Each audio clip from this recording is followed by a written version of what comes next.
매년 1월 연말정산 서류를 들여다보거나 월급명세서에서 마주하는 세금이라는 단어, 우리에게 너무도 익숙하죠.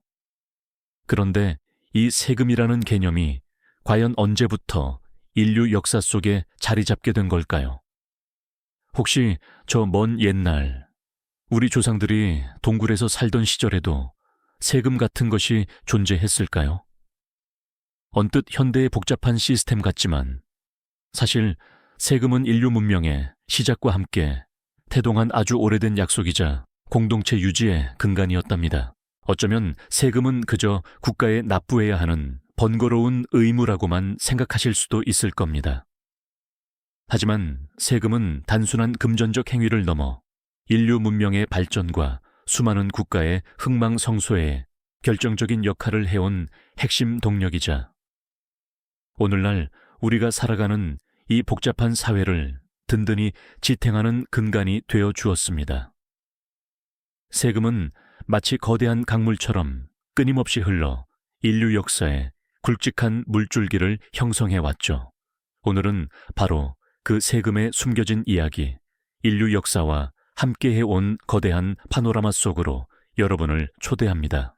그렇다면 인류가 처음으로 공동체를 이루어 살아가기 시작했을 때 가장 원시적인 형태의 세금은 대체 언제, 어떻게 등장했을까요? 작은 부족을 이루고 살아가던 시절을 상상해 보세요. 야생동물의 위협으로부터 스스로를 보호하고 척박한 환경 속에서 생존하기 위해 사람들은 자연스럽게 힘을 모으는 것의 중요성을 깨달았습니다. 혼자서는 감당하기 어려운 맹수나 다른 부족의 침략에 맞서려면 모두가 함께 방어에 나서야 했고, 이는 곧 공동체 전체에 생존이 걸린 문제였으니까요. 또한 마을을 지키는 견고한 울타리를 세우거나 모두가 마실 깨끗한 우물을 파고 홍수로부터 경작지를 보호하기 위한 수로를 건설하는 등 집단적인 노력이 없이는 불가능한 일들이 많았죠.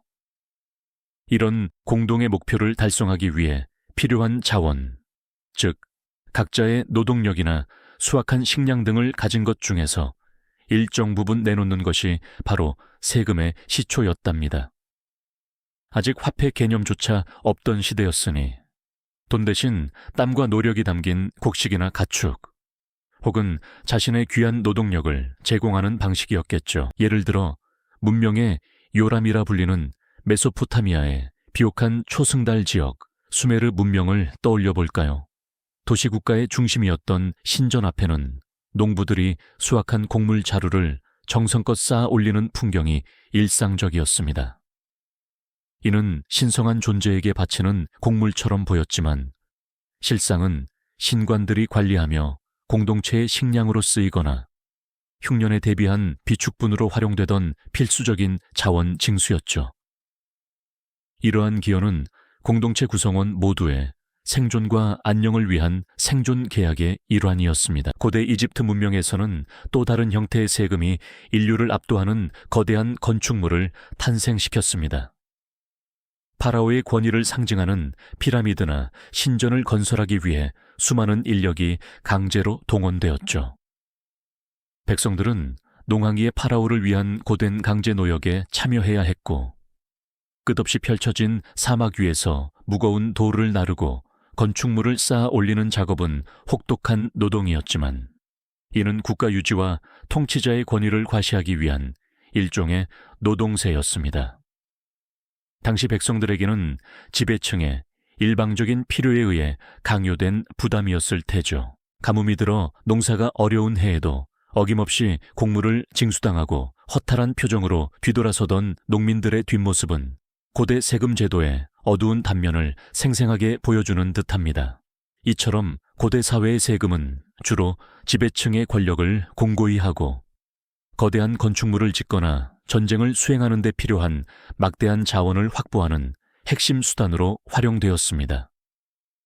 피지배층은 때로는 자발적인 공동체 의식으로, 때로는 지배층의 강력한 강제력에 의해 자신의 노동력이나 생산물을 내놓아야 했죠. 결국 세금은 단순히 물질을 주고받는 행위를 넘어 고대 사회의 복잡한 인간관계, 즉 지배와 피지배의 역학관계를 생생하게 보여주는 거울이었습니다.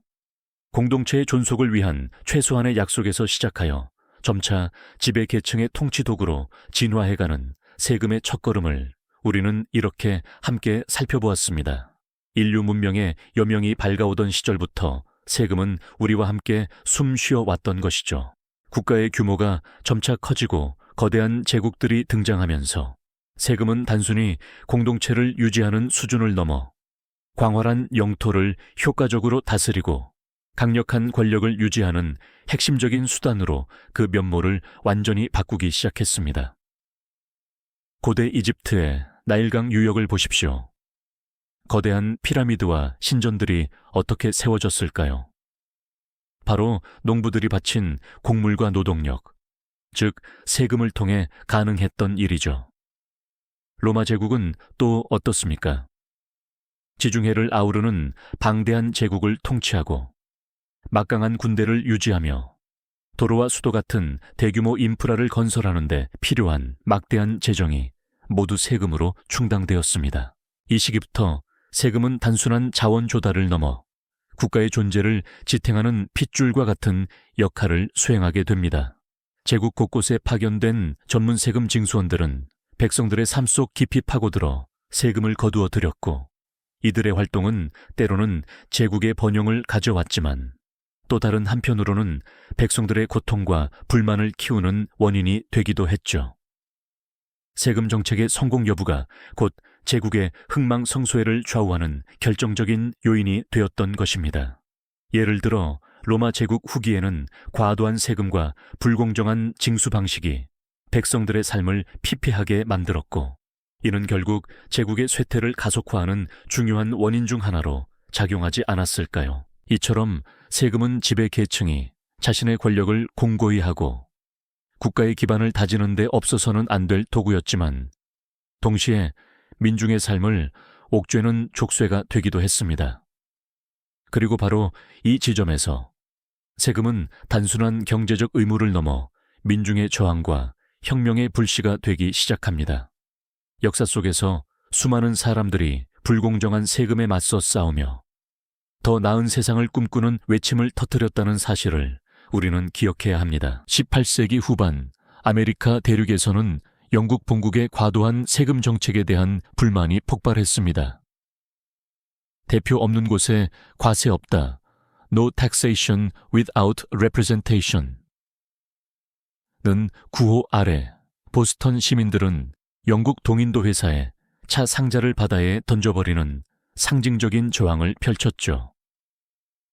이른바 보스턴 차 사건은 단순한 차 한 잔의 문제가 아니었습니다. 자신들의 권리가 무시된 차에 부과되는 세금에 대한 정당한 분노이자 정치적 자유를 향한 강력한 열망의 표현이었던 것입니다. 이 사건은 결국 미국 독립혁명의 중요한 도화선이 되었으니 세금이 얼마나 큰 파급력을 가질 수 있는지 보여주는 극명한 예시라고 할 수 있겠네요. 유럽 대륙에서는 프랑스 혁명이 세금 문제와 깊이 연관되어 있었습니다. 당시 프랑스 사회는 성직자, 귀족, 그리고 평민으로 이루어진 세 개의 신분으로 나뉘어 있었죠. 그런데 세금은 대부분의 부를 소유하고 있던 성직자와 귀족들에게는 거의 부과되지 않고 전체 인구의 98%를 차지하는 평민들에게만 집중적으로 부과되었습니다. 상상해 보십시오. 나라의 재정이 파탄나고 있는데 특권 계층은 세금 한 푼 내지 않고 호화로운 생활을 누리고, 정작 가난한 평민들만이 모든 부담을 짊어져야 했던 상황 말입니다. 이러한 불공정한 세금 제도는 평민들의 분노를 극에 달하게 했고, 결국 1789년 삼부회에서 세금 문제를 둘러싼 대립은 혁명의 불길을 지피는 결정적인 계기가 됩니다. 시민들은 횃불을 들고 거리로 쏟아져 나와 불평등한 세금 제도에 항거했고, 이는 인류 역사상 가장 중요한 혁명 중 하나로 기록되었죠. 이처럼 세금은 단순히 돈을 걷는 행위를 넘어 인간의 존엄성과 평등, 그리고 정치적 자유를 요구하는 목소리를 대변하는 상징이 되기도 했던 것입니다. 세금 문제가 곧 사회정의의 문제로 확장되는 순간을 우리는 역사 속에서 이렇게 생생하게 마주할 수 있습니다. 세금 문제가 사회정의의 거대한 쟁점으로 확장되던 그 역사적 순간들을 지나 인류 문명은 또 한 번 거대한 변곡점을 맞이하게 됩니다. 산업혁명이라는 거대한 물결이 전 세계를 휩쓸면서 도시에는 공장이 들어서고 수많은 사람들이 일자리를 찾아 몰려들었죠. 하지만 이러한 급격한 변화는 새로운 형태의 사회적 문제들을 낳았습니다. 빈부격차는 더욱 심화되었고 도시의 빈민가는 비위생적인 환경과 범죄로 얼룩졌으며 노동자들은 열악한 환경 속에서 고통받아야 했습니다. 이러한 문제들을 해결하기 위해 정부의 역할에 대한 새로운 인식이 싹트기 시작했습니다.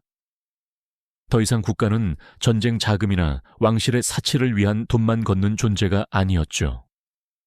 시민들의 삶을 보살피고 교육과 의료, 치안 등 기본적인 공공 서비스를 제공해야 한다는 복지 국가의 개념이 서서히 자리 잡기 시작한 것입니다.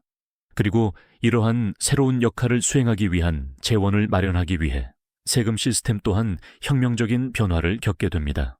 과거에는 토지나 상품에 주로 부과되던 세금이 이제는 개인이 벌어들이는 소득과 기업의 이윤에도 부과되기 시작한 것이죠. 바로 이 시기에 오늘날 우리가 너무나 익숙하게 여기는 소득세와 법인세가 본격적으로 도입됩니다. 소득세는 개인이 벌어들이는 돈에 비례하여 세금을 내는 방식이고 법인세는 기업이 얻는 이윤에 부과되는 세금이죠.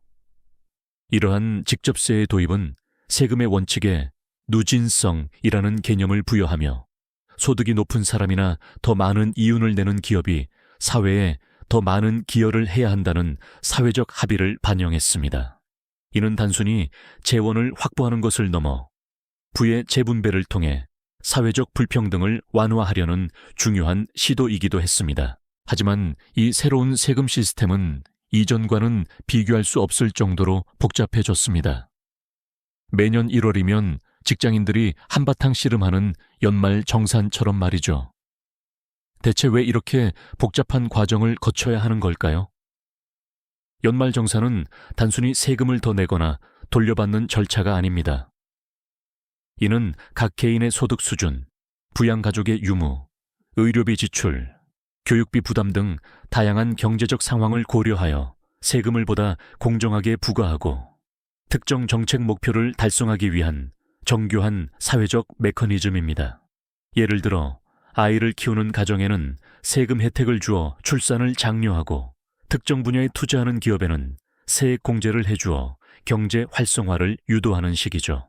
이러한 복잡한 시스템은 우리 사회가 지향하는 연대와 효율이라는 두 가지 가치를 동시에 추구하기 위한 고뇌의 산물이라고 볼 수 있습니다. 소득세와 법인세, 그리고 연말정산 같은 제도들은 우리가 살아가는 공동체를 유지하고 발전시키기 위한 핵심적인 장치로 기능합니다. 여러분이 낸 세금 한 푼은 어쩌면 눈에 보이지 않는 곳에서 우리 아이들이 다니는 학교를 짓고 아픈 이웃을 위한 병원을 운영하며 우리가 매일 사용하는 도로와 다리를 건설하는 데 쓰이고 있을 겁니다. 이 모든 것이 세금이라는 이름 아래 이루어지는 사회 구성원들의 거대한 약속이자 투자라고 할 수 있겠죠. 결국 세금은 단순히 돈을 걷는 행위를 넘어섭니다. 인류가 처음 공동체를 이루고 국가를 건설할 때부터 함께 해온 가장 근본적인 약속이자 때로는 불의에 맞서 혁명의 불꽃을 지피는 도화선이 되기도 했고요. 그리고 현대 사회에서는 모든 구성원이 더 나은 삶을 누릴 수 있도록 돕는 연대와 복지를 실현하는 핵심적인 수단으로 진화해 온 것입니다. 여러분이 매년 마주하는 세금이라는 존재가 사실은 인류 문명의 거대한 흐름과 여러분 각자의 삶에 얼마나 깊이 연결되어 있는지 이 이야기를 통해 조금이나마 깨달음을 얻으셨기를 바랍니다. 오늘날 우리가 납부하는 세금 한 푼은 고대 수메르 문명의 곡물 징수부터 시작된 인류의 오랜 여정, 프랑스 시민혁명의 뜨거운 외침을 거쳐 지금 이 순간 우리 사회의 안전망과 미래를 위한 투자로 이어지는 거대한 역사적 흐름의 한 부분입니다.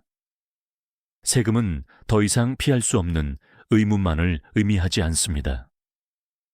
그것은 우리가 살아가는 사회를 깊이 이해하고 나아가 더 나은 미래를 함께 구성해 나가는 중요한 열쇠가 되어주는 것이죠. 여러분의 세금이 어디로 가고 어떻게 쓰이는지 다시 한번 깊이 생각해 보시는 계기가 되었으면 좋겠습니다. 이 영상이 도움이 되셨다면 좋아요와 구독 부탁드립니다. 여러분의 응원이 제게 큰 힘이 됩니다. 다음 영상에서도 더 유용한 정보를 공유하겠습니다. 감사합니다.